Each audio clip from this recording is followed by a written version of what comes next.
Hey, what's going on, guys? Welcome to another episode of TGC Radio. This is episode 24. It is another bi-weekly episode, and we're taking a look at my most listened to music from May 24th through June 6th. I don't know why I said June that way. I was just going to mess it up and fixed it right away. But nonetheless, I'm going to do it in the same kind of list-based format as I did the last couple, just because that's kind of the way I want to do it. And it'll be pretty easy to edit, and I've been really lazy with recording this. I'm recording this really late, right before it needs to go out. I don't know. But nonetheless, we're going to go ahead and get started. And coming in at number 12, the first thing I want to mention is We Are the In Crowd. And there's 3 songs specifically.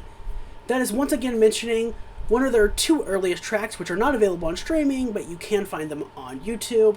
And it's once again Easy, followed by On Your Own from their first record, Best Intentions, and of course, also their cover, Sick Transit Gloria, Glory Phase, originally by Brand New.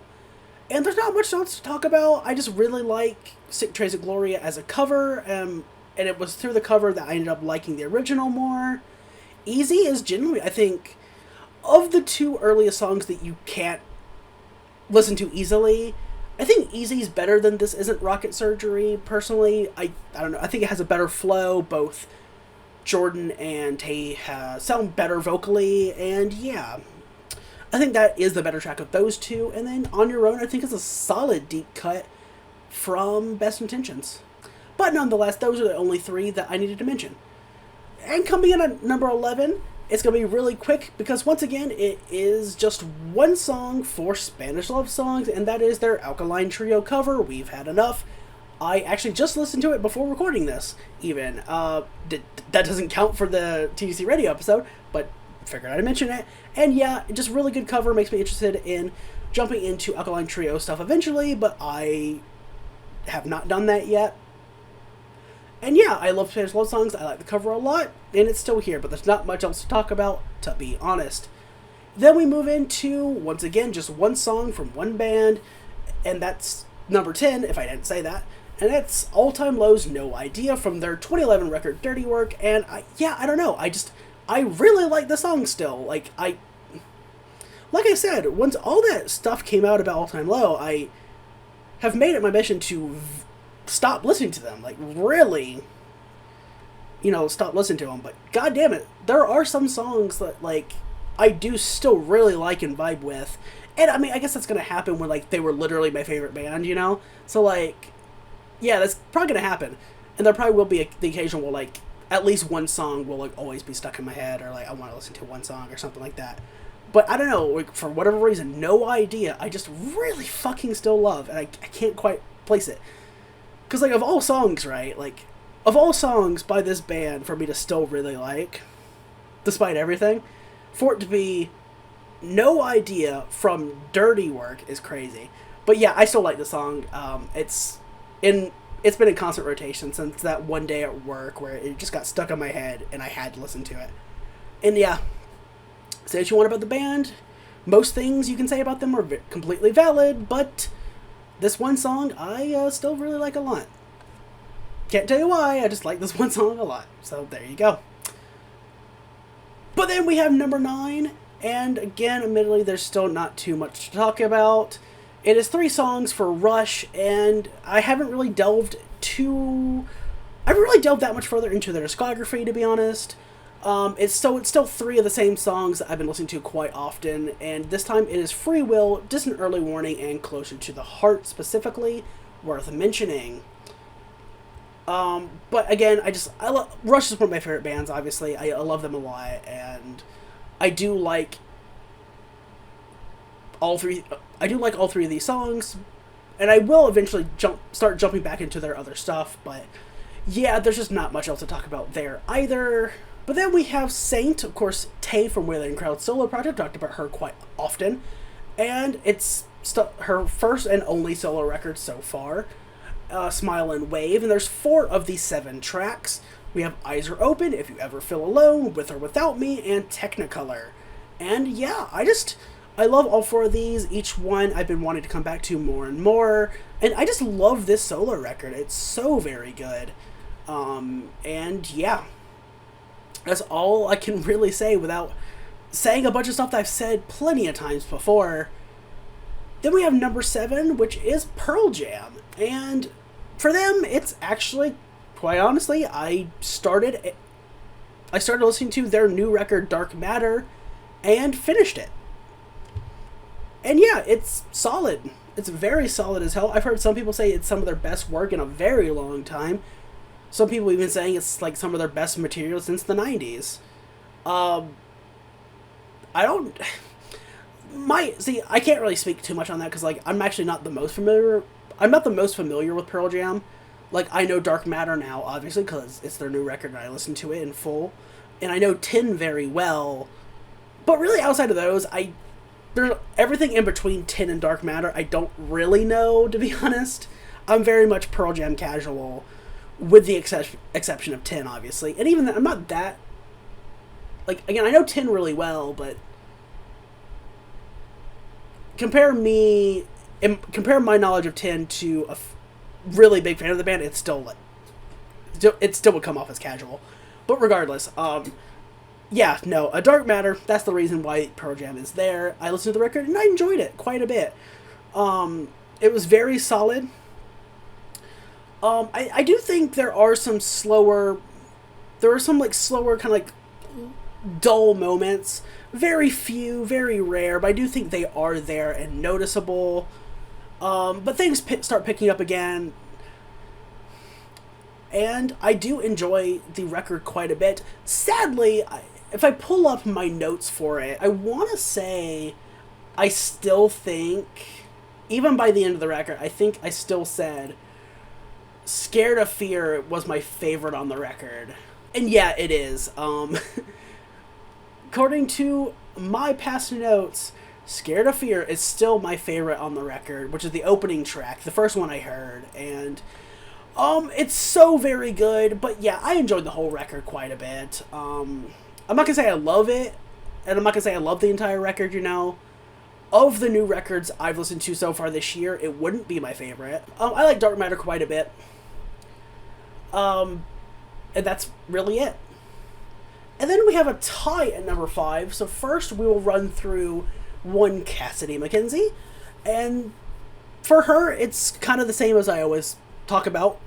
It's Leave Me Alone and the other 2024 songs, so Turn It Down Somehow, I Don't Want to Lie, When I Was You. And of course, she also released another song this year, Wide Awake, very recently. I haven't listened to it as much, but I do like that one as well. So it is all of those. And again, I'm very excited to see what she's doing, whether that's going to be just keep releasing new music, whether it's going to be an album or something, I don't know. But I'm excited, and I think it's really cool that she is just consistently releasing new music. So that's cool. And yeah. But then, tied with her at number 5 is Against the Current. And there's not much to talk about, actually. And that's because it's some of the new songs like Wildfire, Good Guy, and Blindfolded. With Wildfire being one that I didn't listen to very much, but I wanted to mention it because it did come on randomly on a playlist.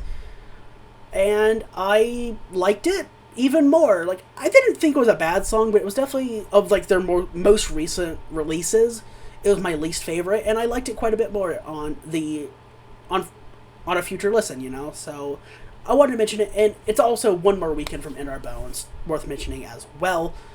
But again, they're my favorite band at this point, you know. So like, yeah, I love so much of what they've done, and I really like the new songs quite a bit. And yeah.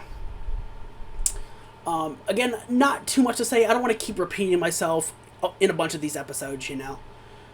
So if there's not much else new to talk about, I don't want to talk about it. But then number 4, we have Kings of Leon. And it's worth mentioning that TGC Unfiltered, episode 2. The proper episode 2, because I had technically the second Unfiltered episode was me separating out my 2023 review of Only by the Night, which was just a few minutes long. And so I separated that out from the big video, released it separately, and that was like a little bonus video because I didn't have the next episode done. But then I finished the next episode, and that full episode of a 2024 proper unscripted album review of Only Another Night is out, and you can watch that now if you have not already. And I'm assuming if you're watching this, you probably have not, because I don't really have any consistent viewers. I know that. But nonetheless, Only by the Night, yeah, I listened to that again, did the proper unscripted album review for Unfiltered, and I like the record more. I like the record more, appreciate it more, especially after enjoying Can We Please Have Fun like I do, I should say. And like I said, that made me appreciate Only by the Night more this time around. I still didn't love it. I still think some songs don't really work. There's still some songs I just don't like, period. But like I said, I did like and appreciate it quite a bit more than previously, and that means something. But then we have number 3, which is Echosmith, and I'm very happy to see them higher up here in this list, because that's just pretty damn cool. Again, as another one of my favorite bands at this point. Maybe I will eventually make that kind of list. Maybe, I don't know. But as one of my favorite bands at this point, it was cool to see them up here, and we have 3 songs from Talking Dreams worth mentioning, and that is Come With Me, Bright, and my favorite song by the band, Safest Place. And yeah, that's one of my favorite records, actually, is Talking Dreams. I love that record so much. It holds a very special place in my heart. I've talked about it before. That record tied with Bright Faces Everyone are like my 2 favorite records ever. And they give off very different vibes to me, and they were like the perfect records for me to listen to back during the pandemic, back with being in a very, very bad place mentally.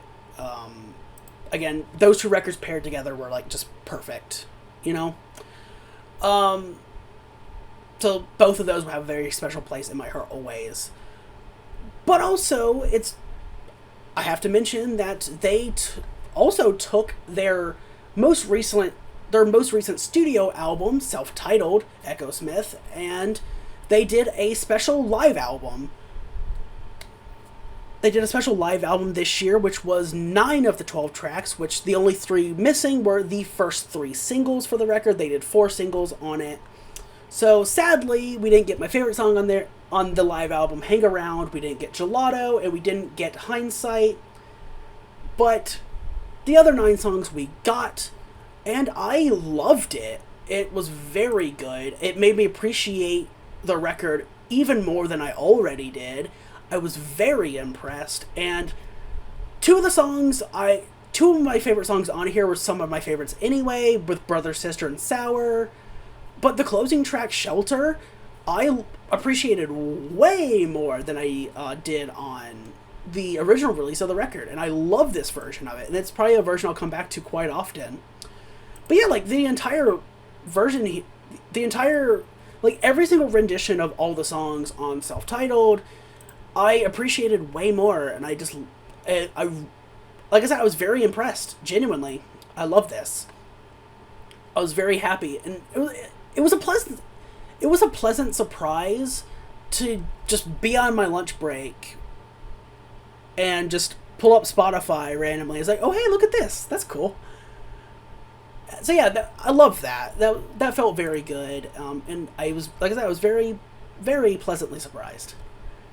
Then at number 2, you can probably see what band's next, and that is The Main. Like, what? You thought that was gonna be number 1? They couldn't be number 1 3-4 episodes in a row. What? Psh, no, but seriously, The Main is number 2, and it's not much to mention, actually. We have Taxi, Black Butterflies, and Deja Vu, and Everything I Ask For, which you can probably have guessed. Those have been in constant rotation. Those are, at this point, I have finished Can't Stop, Won't Stop, Black and White, and Lovely Little Lonely, and I've started Forever Halloween as well. So, of the records that I have finished for The Main, My favorite would be Lovely Little Lonely, and then it would be Can't Stop, Won't Stop, and then it would be Black and White. Because, as I've said before, Black and White, to me, it's... As a pop-punk fan, I like Black and White a lot. As a fan of the main now, I don't like it as much as Lovely or as Can't Stop. Because Black and White, again, it feels like what a major label thinks the main should be instead of what they are. Who they are, you know? So yeah. Like, it's a very good pop-punk record, but it doesn't quite feel like the main. Like, there are moments in there that do, but it doesn't entirely feel like a main record. And Can't Stop and Lovely do, obviously. But yeah, and then Forever Halloween, I've only listened to the first few tracks on it, and I enjoy every single one. And if Forever Halloween keeps that same energy and just keeps going the way it is, it'll probably surpass Lovely Little Lonely for me. But as of right now, I obviously can't rank it because I haven't finished it. I'm only a few tracks in. But I do really enjoy everything I've heard so far. And then number 1, we have, this might be a bit of a surprise, but we have Bring Me the Horizon. And number 1, I'll go ahead and mention Run from That's the Spirit. A song that I just really, really love. I really love it. But you probably can guess the main talking point here, and that is they finally released their second post-human record, Post-Human Next Gen. And I sat down and I listened to all 16 tracks, really all 13 tracks if you don't include the interludes. But regardless, or I guess the interludes in one prelude track, but whatever. Whatever, it doesn't matter. I listened to all 16 tracks on it, and I enjoyed the record quite a bit.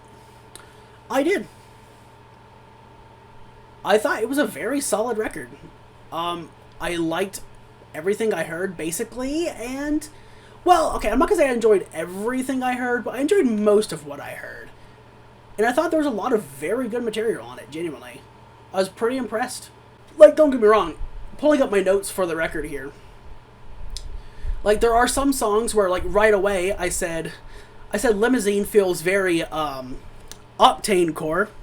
Just throwing that one out there. And I see one note that pops out to me right away, where I said, the lyrics on Dark Side definitely feel very cliche, and as if 3 Days Grace could have pinned these lyrics, and I'm sticking with that. I don't care. And now, I did also mention right after that, even though I feel like, again, the lyrics on Dark Side are very fucking cliche, I did say, admittedly, this song is way more interesting instrumentally than anything 3 Days Grace has done ever. And I will also stick to that as well. So, like, don't be wrong, like, I don't love the entire thing, but I enjoyed the record for what it was. I think there's a lot of good material on here. There's a lot of stuff that goes really hard. And yeah. But, again, I did feel the need to throw out there that, yes, indeed, you know, some of these lyrics specifically are not very good, very generic. And some of these songs, both lyrically and instrumentally, definitely feel very, like, Sirius XM Octane Core, and I'm sticking with that too. But no, it was a solid record. I enjoyed it. And that's really all I got for you. That was TGC Radio episode 24. Feels a bit all over the place, to be honest. But regardless, like I said, I wanted to go through a lot of these quicker just because, like, I didn't want to keep repeating myself so much in a lot of these episodes, you know? And in saying that, this episode's raw footage is still more than 22 minutes, so, like, yeah. But nonetheless, yeah, that's all I got. So, I hope you enjoyed it. If you did, leave a like, comment down below, share up on social media, like us up. Until next time, I'll see you later. Bye, guys!